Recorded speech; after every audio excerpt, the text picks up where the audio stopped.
Hey there, I'm Carrie, and welcome back to Animal Farm by George Orwell. In this video, I'm going to be talking about Chapter 7.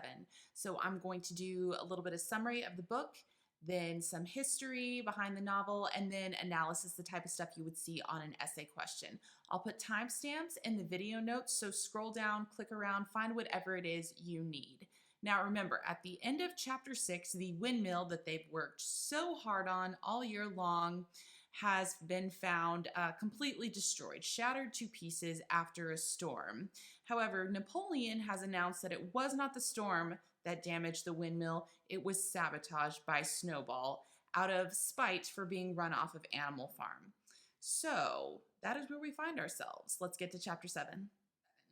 Winter has come on and the animals have resumed work on building the windmill, rebuilding the windmill at this point. Now, there's a rumor in the human community that the windmill fell down because the walls were too thin and the storm knocked it over. The animals know that this is not true. It was sabotage by Snowball.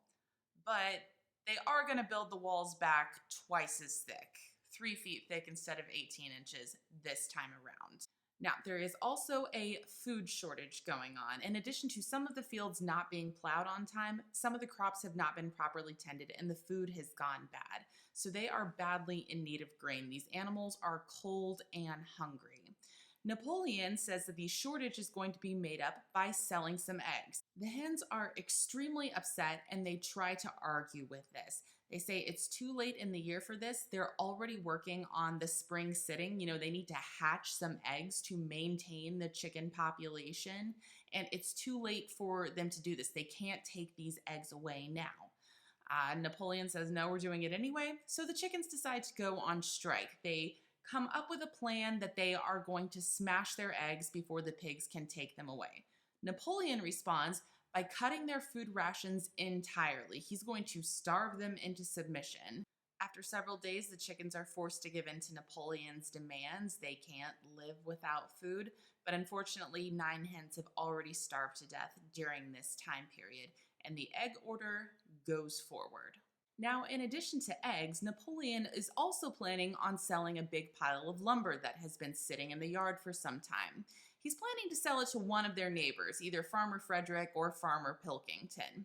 See, the weird thing is, anytime he's leaning towards selling to Farmer Frederick, evidence is found that Snowball is hanging out on Farmer Pilkington's farm. He's hiding out over there. And mysteriously, anytime Napoleon starts leaning towards selling to Pilkington, evidence is found that Snowball is actually hiding out on Farmer Frederick's farm. It's just a mess. Who knows what's going on over there? Now, Snowball is still missing. He hasn't been seen since the dogs ran him off the farm in Chapter 5. But apparently, he's causing all kinds of trouble. Everything that goes wrong on Animal Farm is blamed on him. Something's wrong with the fruit trees, it's because Snowball has been gnawing on them. Something goes missing, it's because Snowball stole it. The cows aren't producing any milk, it's because they claim Snowball has come and milked them in their sleep. So Snowball is just all about the sabotage and mischief. Napoleon and his trusty pack of dogs have been investigating this, of course, because apparently Napoleon can sniff out Snowball. Got a keen sense of smell, that Napoleon. And they have pronounced that he is in fact responsible for all these things going wrong and all of this mischief. Squealer brings all the animals together one night to make an even more shocking announcement. Snowball, it has been discovered, was in league with Farmer Jones, the ultimate enemy, from the very start. He has been working against them from the very beginning. Now all the animals are shocked by this. Especially Boxer, who actually argues with Squealer. He protests. He says, I remember the Battle of Cowshed. Boxer was the other big hero of the Battle of Cowshed, if you remember, in Chapter 4. He says, Snowball fought on our side. He led us into battle against Farmer Jones. There's no way he could have been working against us. Squealer says, no, you're remembering it wrong, Boxer. Napoleon led us into battle at Cowshed. You are just, quoting a false story here. It's false narrative. Boxer's like, no, I remember. Snowball was on our side. He was even wounded. He fought very bravely. Squealer comes back with, "Nuh-uh, Boxer. We have a record of the Battle of Cowshed. The pigs have a record. It's a history. We've been keeping it. I'd show it to you, but you can't read. And it says that Napoleon led us into battle and Snowball was never on our side." Well, Boxer kind of retreats to his old mantra of Napoleon is always right. If Napoleon said it, it must be right. So Squealer wins him over. But Squealer remembers that Boxer argued with him. So yes, Squealer has warned everyone that Snowball has spies across the farm. All the animals are kind of on alert. They're on edge after hearing this. Pretty soon, Napoleon calls a meeting, brings all the animals into the barn. He's got something important to say.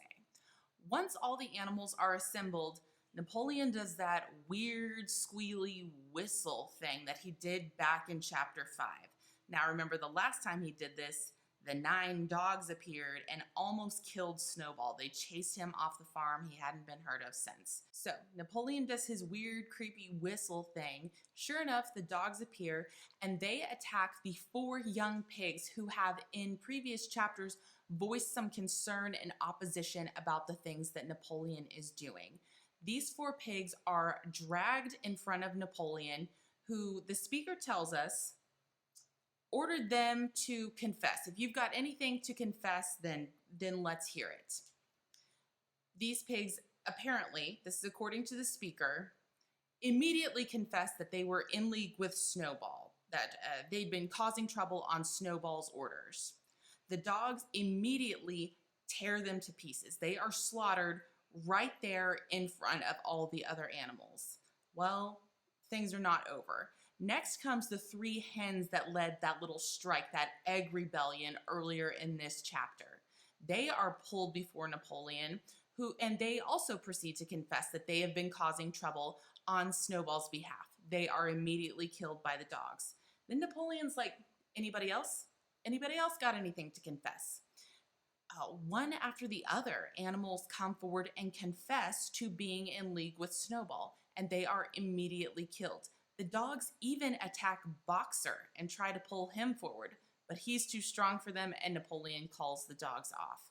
Now, after all this is over, there's a pile of bodies and blood and carnage in the middle of the barn, and all the animals leave very shaken and understandably just horrified and upset, especially Clover. She is so discouraged to see this, and she's sitting there thinking, this was not the dream. This is not what we fought for. This is not what we planned for. This isn't what we resisted and risked our lives for. Now, to bring herself a little bit of calm and comfort, she starts singing Beasts of England to herself, their old rally cry, their old theme song that they used to encourage themselves. And she leads kind of a little chorus of some of the animals in Beasts of England. Well, all of a sudden, Squealer, with his 2 trusty dog escorts, shows up on the screen to put a stop to this and let them know Beasts of England will no longer be sung. It is outlawed. We're not going to sing it anymore. Napoleon forbids it. And everybody's like, why? That's like our anthem. Well, Squealer explains, well, that's a revolutionary song. The revolution is over. The work is done. The perfect society has been established. So why would we need that song anymore? And he gives them this new little song that's, pretty weak compared to Beasts of England. It goes, animal farm, never through me shalt thou come to harm. That's it. That's the whole song. And this is supposed to be their kind of rally song now, their feel-good song, but it just never really matches up to Beasts of England. End chapter 7.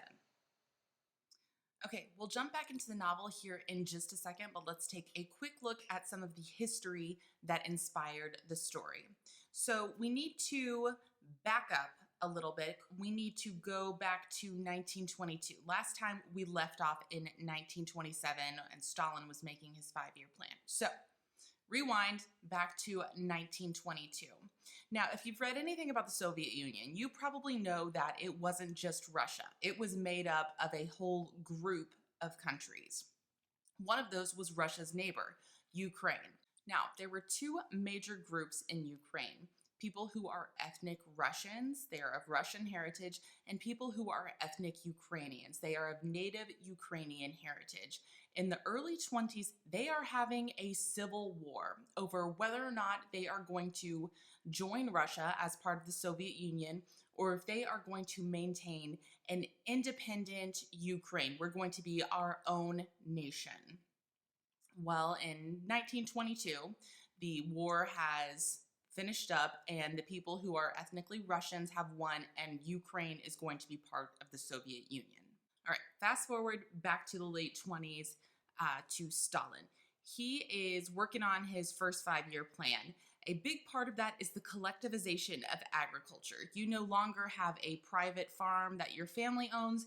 Your farm is part of the Soviet agriculture system, and it is going to function not as a private farm for you or your village, but as part of our larger plan. So a lot of ethnic Ukrainians, they own their own farms. They've owned them for a long time. They're not happy to suddenly hear your farm is not your own anymore, doesn't belong to your family, doesn't belong to your village. It belongs to the entire Soviet system, and it's going to function the way we say it's going to function. You're going to grow what we tell you to grow. You are going to grow the amount that we tell you to grow.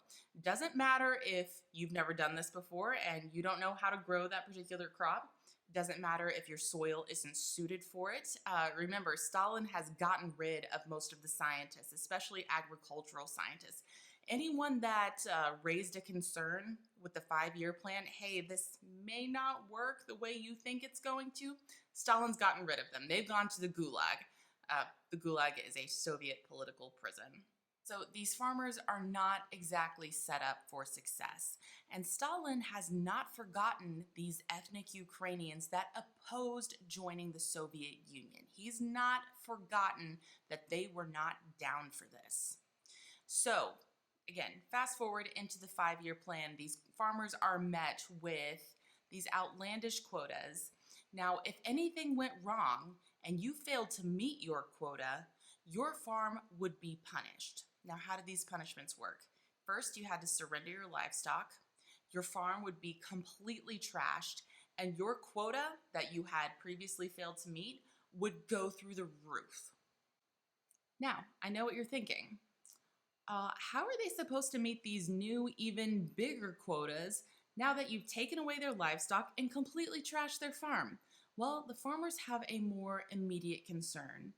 If you have always provided for your family by raising your own animals, raising your own livestock, and growing your own food, suddenly both of those things are gone. How do you take care of your family?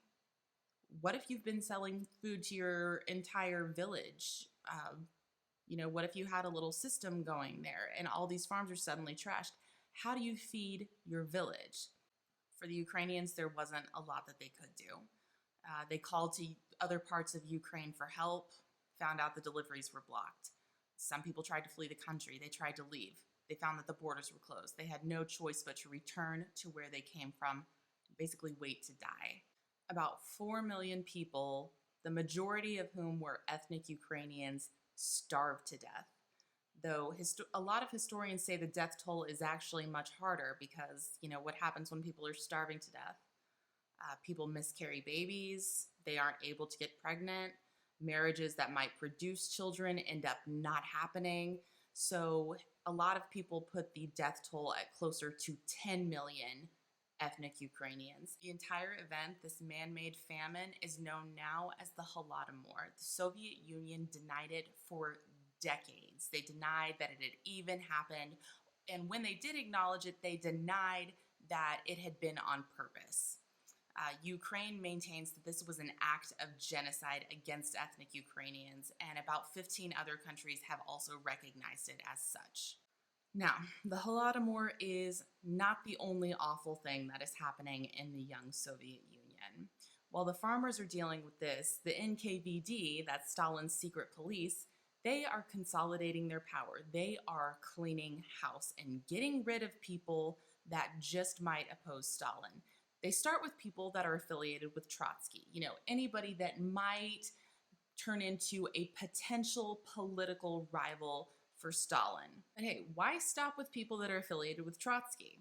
Next, they went after people that didn't like Stalin, and then people that might not like Stalin, and then people that knew people who might not like Stalin, and then people who actually did like Stalin but just didn't like the level of power that he was ascending to. You know, these people were arrested by the NKVD. They were accused of treason, spying, crimes against the state. Now, a lot of people, it was told, confessed. Historians have found, evidence points to most of these confessions were extracted under torture, or the prisoner, the person that was accused, was promised, you can save your life by confessing. You can save your family's lives by confessing. When the person proceeded to confess, the promise was rescinded. They were shot, and their families were probably either shot or sent to the gulag, these prison camps. Now, pretty soon, the stretch of this just went to anybody that Stalin wasn't particularly cool with. We already said he didn't like scientists. He did not like intellectuals, artists, religious clergy, ethnic minorities, anybody who had just a little too much. Anybody that knew anybody at any time who had any problem with Stalin. You really just, nobody was safe. Around 1 million people eventually died in what is now called the Great Purge. Let's get back to the book. All right, let's talk about some analysis, some stuff you might see in an essay question.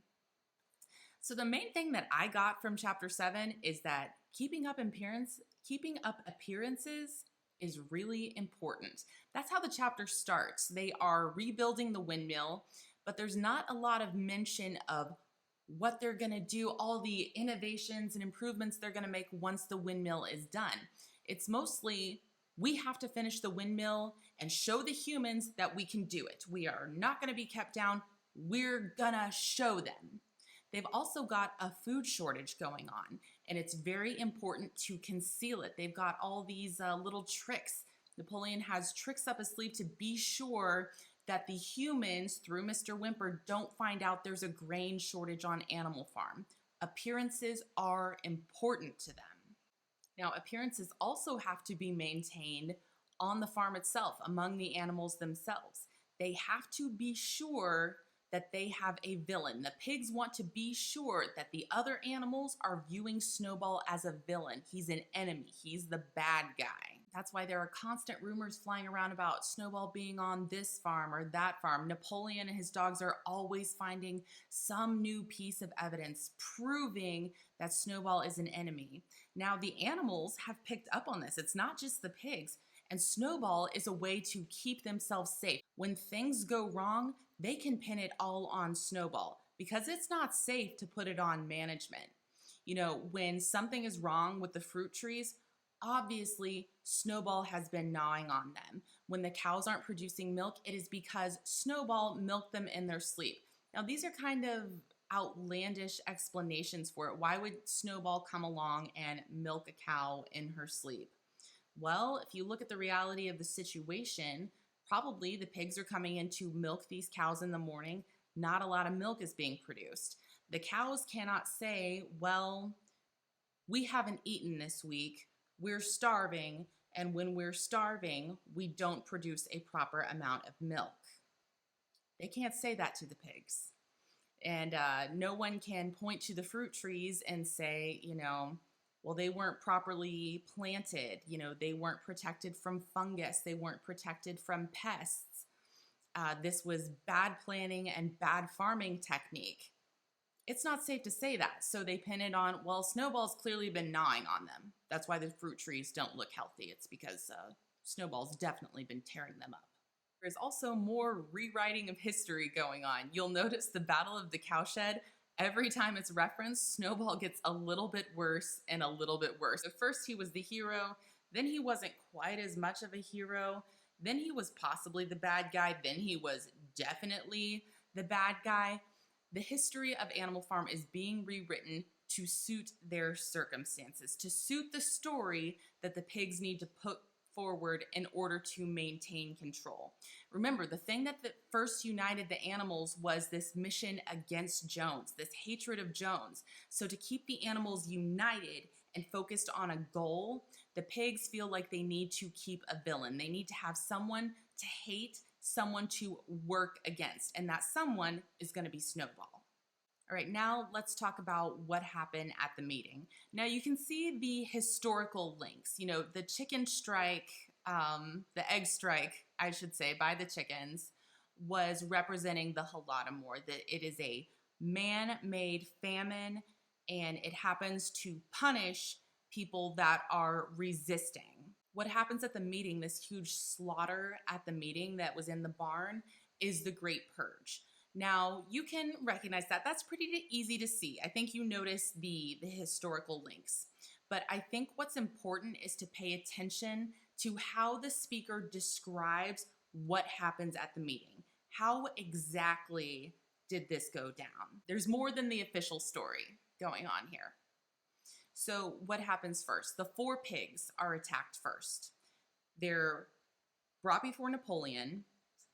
The speaker tells us that they immediately confess and they are immediately killed. And Napoleon says, "Is there anyone else?" The chickens follow, same thing happens to them. Animal after animal after animal does this. My question is, if a confession equals an immediate death sentence, why would anyone confess? If you know you're going to die on the spot, why would you say anything? Now, the first time I read this, I thought that this was an example of mass hysteria. If you've ever read about the Salem witch trials, if you've ever read The Crucible, you know, there was this situation where a lot of people were scared, things were very tense. Someone throws an accusation out. Pretty soon, accusations are flying all over the city. And to save yourself, if you are accused, you need to confess. And to save their own lives, to save the lives of their children, people are confessing to anything and everything. That's how they save themselves. So when I first read this, I thought that was what is happening here. This is a mass hysteria event. Well, then I found a problem with that. In the Salem witch trials, there was some benefit to making a confession. It would save your life. In this situation, there is no benefit to making a confession. If you know, you're gonna die on the spot if you confess. There's no reward, there's no commuting the sentence, there's no saving another animal. You're just gonna die. So at this point, what I'm wondering is the speaker actually telling the truth, like the whole truth, about what is happening at this meeting? You know, yes, a lot of animals died, but were there any actual confessions? Was anybody actually owning up to working with Snowball? So let me talk through this. This is my theory. So let's zoom in on the speaker. We never find out exactly who it is, but it is someone who's been there from the very beginning, from Old Major's speech, and they make it all the way to the end of the book. Someone that's been there the whole time, and they understand how Animal Farm works. They know what is expected of them. They know how to survive on Animal Farm. They have watched how things play out, and they know how to get themselves through. Also, whoever the speaker is not above throwing out some little tidbits for us to pick up on. You know, there's these little ironic quips throughout the earlier chapters about how, oh, the pigs are obviously the cleverest. The pigs are obviously the natural leaders. The pigs obviously know everything. There's this kind of sarcastic tone that really takes a huge upswing in chapter 6. If you remember, chapter 6 begins with the animals worked like slaves, but they were happy in their work. Those two things don't go together. So we know that this speaker, whoever it is, doesn't exactly say what they mean. They say what they know is okay to say. They say what is expected of them. They explain things in a way that will keep themselves safe. That's why I think what the speaker is telling us is not exactly what happened. It's just the official story. This is what's getting written down in the pigs' record book. This is how the story is going to be told by the pigs from this point forward. The speaker knows that he or she can't just say anything. This is a hostage situation, and you can't just do whatever you want. You have to keep yourself alive. I also think the actions of the pigs also go with my theory. It lines up with my theory that there were no actual confessions. The 4 pigs that are first brought forward, the first 4 pigs to die, are the ones that we have been told throughout the book have voiced concern with Napoleon.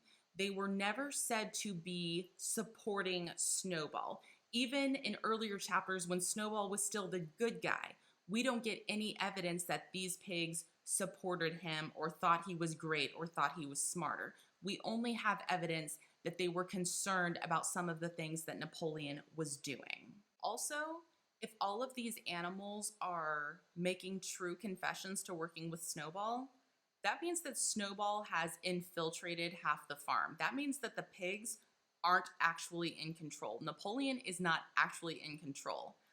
I don't think he's going to allow the other animals to believe this and to act on this. He wants the illusion, he wants the picture of complete, perfect control. By labeling these other animals as they're working with Snowball, the pigs get to maintain that narrative. They get to maintain that story that they have a bad guy. There's no real problem amongst the animals. There's no real dissent amongst the animals. There's just trouble that's being caused by this kind of extra powerful force, this evil force that's working at them from outside the farm. The next thing the pigs do, the next thing Napoleon does rather, is outlaw beasts of England.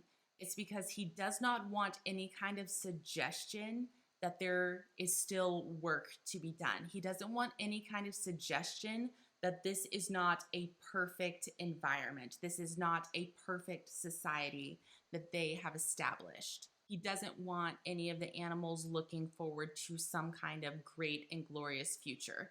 The great and glorious is right here, right now with me, and there's no need to argue with perfection. And this is the excuse he uses to completely take away free speech. Outlawing beasts of England is taking away their rights to free speech and free thought. There's no need for free speech anymore. There's no need for discussions and ideas and solutions because we have already perfected everything. And perfection doesn't need to be discussed. So, that's chapter 7. Fun stuff. That's about all I've got for you on chapter 7. If I glazed over anything, if I missed anything, I went too fast, go ahead and drop a question in the comments and I will do my best with that. And yeah, that's it. Okay, good luck, and I'll see you in the next chapter.